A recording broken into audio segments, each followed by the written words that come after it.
Thank you for joining part two. In part two, we're going to discuss family engagement, the family toolkit, and curriculum planning. Family engagement is the heart and soul of Me and My School. As early educators, you know that learning begins at home. Parents are the child's first teacher, and the value of a parent's perspective and input in their child's education really sets the stage for a child's success in school. We want to treat families as partners in their child's education and use our input as we plan for each unique child. As we move forward, I will be using the terms parent and family interchangeably as I discuss family engagement, but please know that I'm referring to each child's primary caregiver in whatever relation they may have to a child.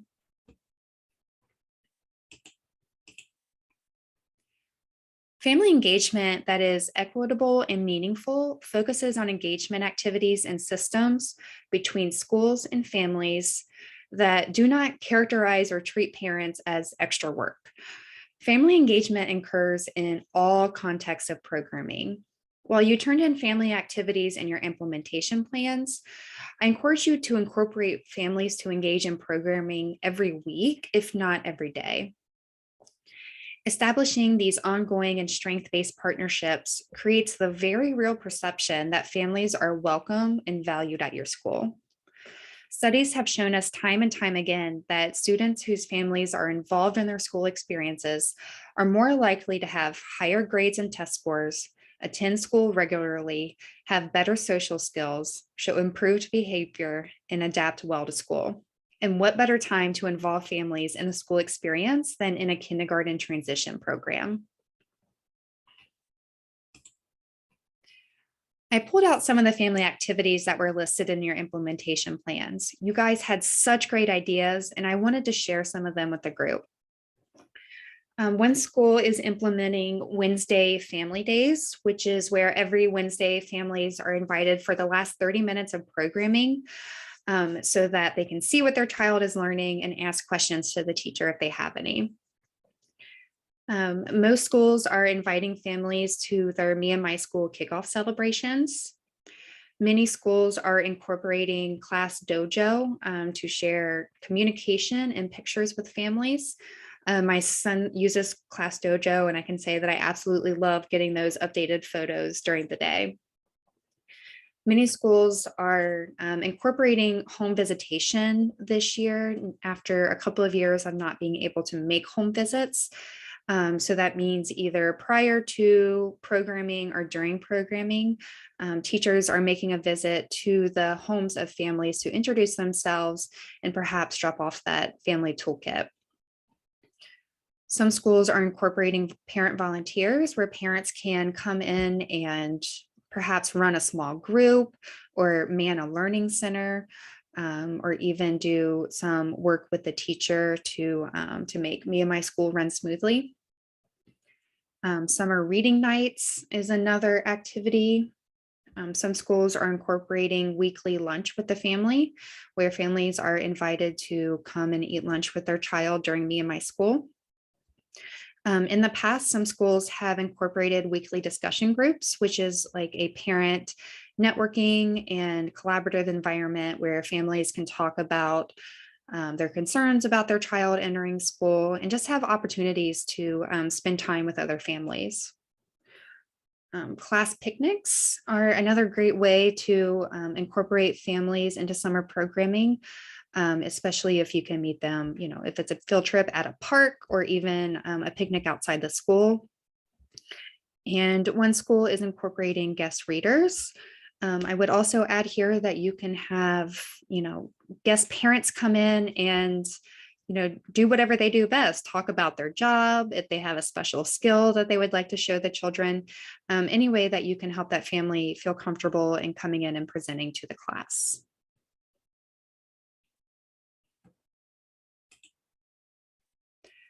So here is some photos of what you will see in the family transition kits. Coordinators, you should have heard from Jeans Jean at Cummins Diesel, about coordinating the drop off for these family transition kits.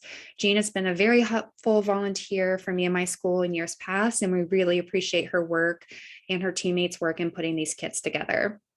So in each kit, you'll see pattern blocks and pattern block activity cards, alphabet flashcards, the spiky balls. There's a paintbrush, a dual magnifying glass, some activity bingo cards. We'll talk more about those in just a moment. And all of these materials are put into the Me and My School Messenger bag. There's also a folder that goes into the bag.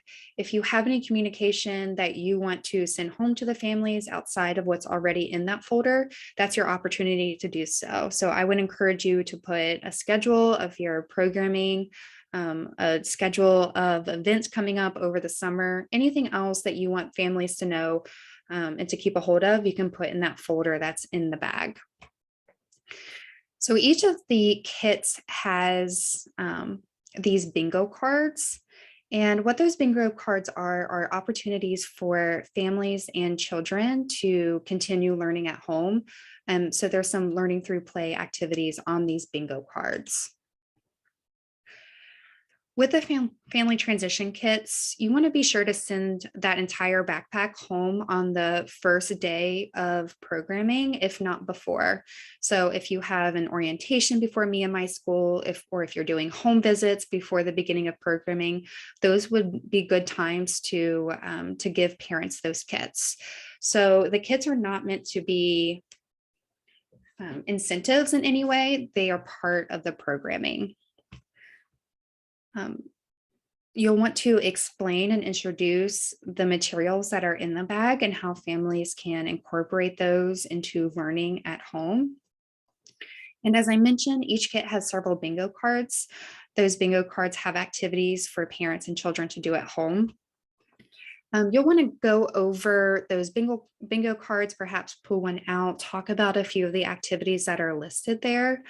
And talk about how the families can use the materials in the kit to complete those activities. Here's an example of what one of the activity bingo cards look like. So on one side, there are 9 activities listed, and then on the other side, there are instructions for completing the card. So parents are encouraged to complete 7 of the activities with their child throughout the week, and then turn it in on the last day of programming for a prize.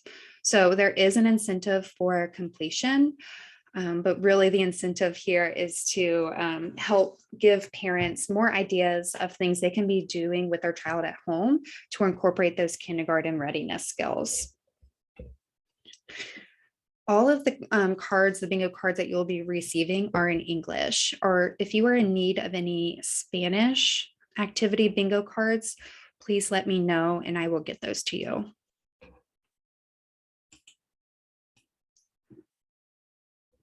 So here are some incentives that have been useful and successful in the past. Again, these are incentives for completing that activity bingo card each week. So you'll want to utilize your early childhood partners that you're collaborating with, and even local businesses that you've engaged with in the past to get some incentives for families after completing the bingo card.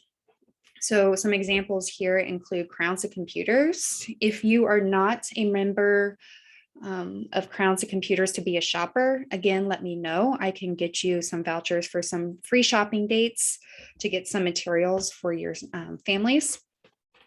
Donations from local businesses. I know restaurants like McDonald's and La Rosa's both have coupons for free ice cream and for a free small pizza for school activities, just like Me and My School. So feel free to reach out to them, your local businesses, to get some incentive prizes.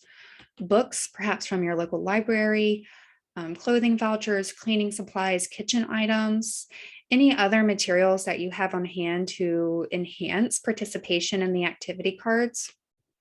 School supplies is another great incentive. Again, if you need to shop at Crowns of Computers and you don't already have the opportunity to do so, let me know. gift cards if you have access to them, or perhaps any other gift cards or certificates for lunch and breakfast for families. All of these to incentivize that learning through play at home and turning in those activity bingo cards.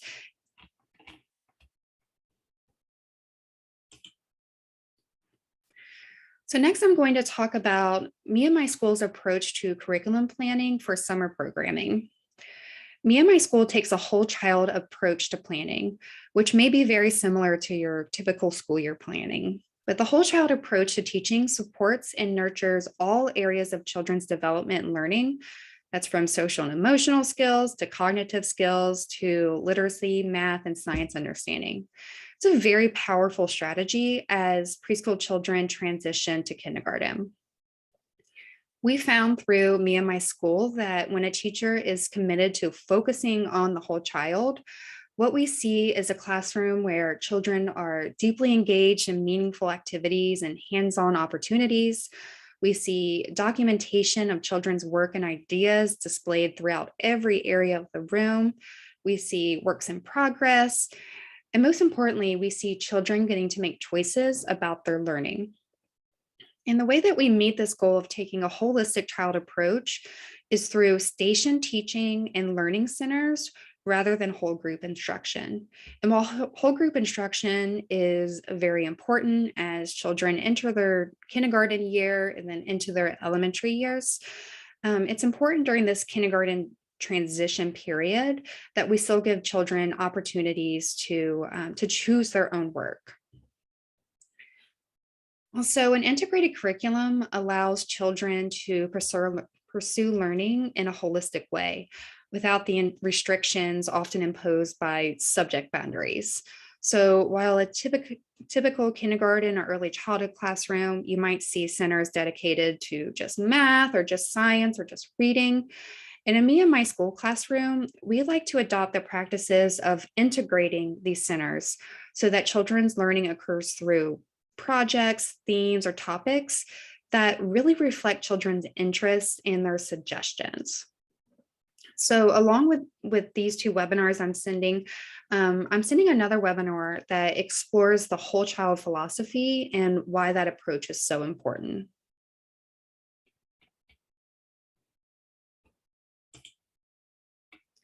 So moving on with curriculum planning, when choosing activities for children, we want to give them opportunities to choose their own planned work, giving them the opportunity to make choices and have control. We also want to have activities that are engaging and foster creative thinking. Again, this is an opportunity for children to incorporate their own ideas and create planning and activities around their ideas and suggestions. Incorporating play and games is crucial for social and emotional development while fostering that self-regulation. So think Duck, Duck, Goose and the amount of self-regulation it takes to participate in that game. And me and my school activities emphasize process over product. For instance, think of open art versus crafts. We want to give children the opportunity to be in control of their work instead of controlling their work. And again, integrating subject area content among all learning centers. So instead of segregating centers based on their subject area, really integrating the developmental domains into all areas. So let's look at a few examples. So here's a great example of integrated learning. This is a block center. And in this block area, we have on the floor here, we have a book about construction for early literacy and perhaps getting some ideas for building or how to incorporate construction trucks in building. There are some people in this center for both pretend play and perhaps defining roles in the community, which is a social skill. On the floor, there's also a clipboard. Perhaps this is for making a sketch of a block tower, or maybe it's a list where children can write down their names if they're waiting to enter that center. And then there's also some small blocks and some large blocks for incorporating both fine and gross motor building. Also on the top, I can see some natural materials there, so incorporating some science into the center as well. So this is an example of what integrated learning looks like. It's not just blocks. We've incorporated enough materials for children to gain concepts in many different subject areas, as opposed to just building or fine motor or gross motor. So I'm going to go through some more photos of prior activities that have taken place with me in my school. And I always like to say that teachers are thieves and pack rats. So please snapshot these pictures, steal these ideas, incorporate them into your own planning. Some of them I will have comments for, but some of them just sort of speak for themselves. So I'll go through some pictures now. Here's another example of integrated learning. So this is a flower shop. There is a cash register there, so we have some opportunities for math skills. There are some pencils and paper, perhaps so you can write down your flower order. So children have some pre-writing skills going on there. There's gloves. Fitting their little fingers into gloves is going to take some coordination and some fine motor skills. So there's lots of opportunities here to integrate learning. Some examples of some geometry skills. On the right, you'll see those pattern blocks. Those are the pattern blocks that families are receiving in their family transition kits. There are a ton of ways to incorporate those pattern blocks both at home and in the classroom. So it would be good practice to help families think of new and exciting ways to use those pattern blocks. And then on the left, it looks like the teacher has cut out some shapes that mimic the pattern blocks, and the children are making patterns on paper. Some more geometry ideas.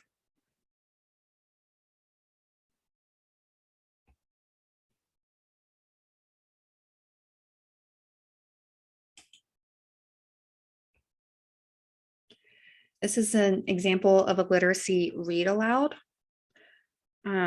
So what an interactive storytelling experience might look like with teachers being very engaged along with students, and teachers monitoring students' responses and their ability to understand the concepts in the book.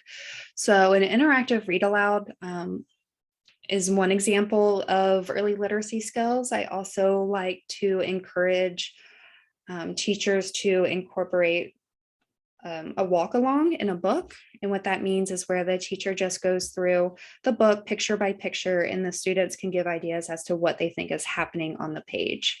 So again, just using their creative skills and giving them an opportunity to be engaged in the book.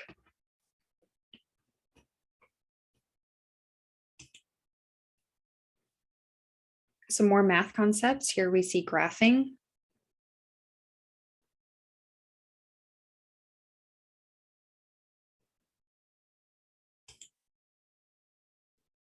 More integrated math concepts.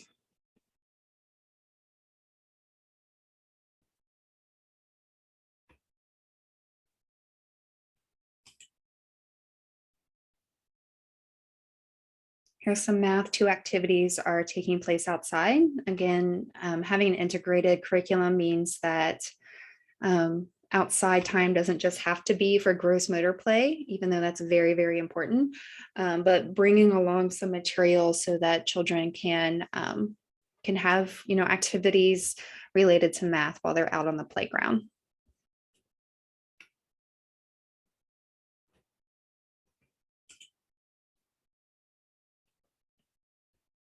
Here are some examples of helping with letter identification.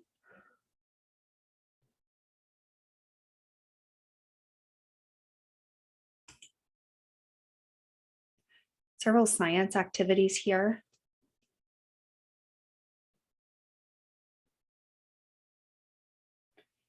The top right is another good example of integrating concepts because we are measuring the plant. So while growing plants is typically a science concept. Measuring the plant as it continues to grow is a math concept.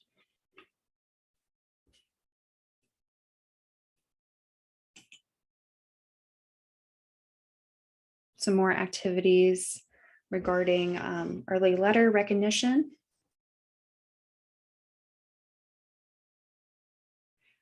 In case it's hard to see, in that bottom right activity, that is white sand, perhaps salt, on top of a piece of rainbow paper so that children can write with their fingers in the sand and then shake it up and it's gone, and try again.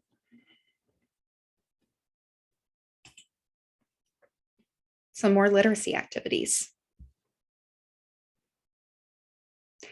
A sign-in sheet is a really great way of incorporating those pre-literacy skills, pre-name writing skills, without doing a whole group sit down at the table, everyone write their names at the same time. So, for very early kindergartners, you would perhaps still have something that they can trace to write their names, but still there's a lot of meaning and purpose to writing their name because they're either writing their name to say, I'm here today, or they're writing their name to say, I am waiting on this center, but it's full, but I want my name to be next on the list.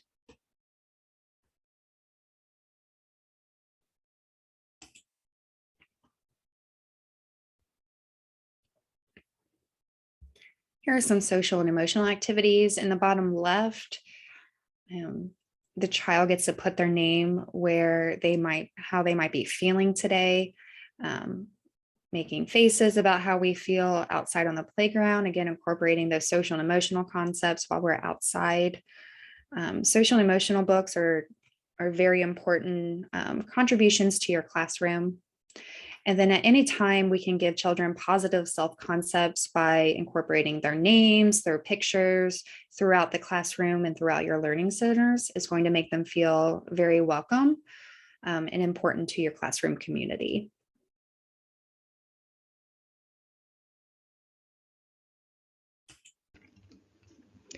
So those were just some examples of activities that have taken place in the past.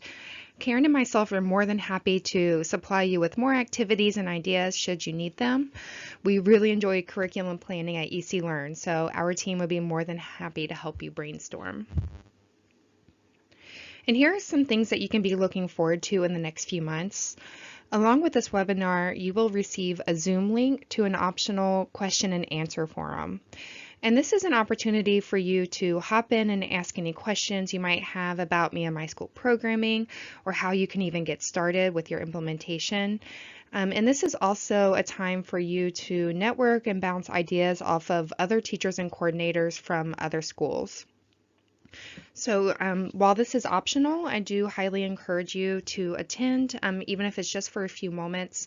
You can hop in and out as your schedule allows, and then Karen and myself will also be there to answer any questions you might have. So you can look forward to that virtual forum taking place at the end of this month.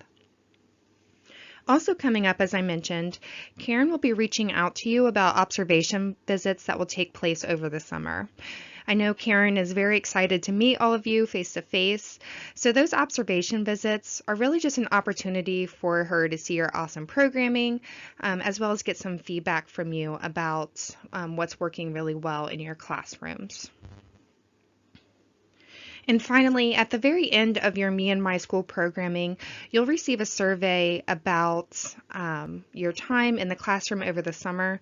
So you can tell us about what went really well and what didn't, so we can improve on Me and My School in future years.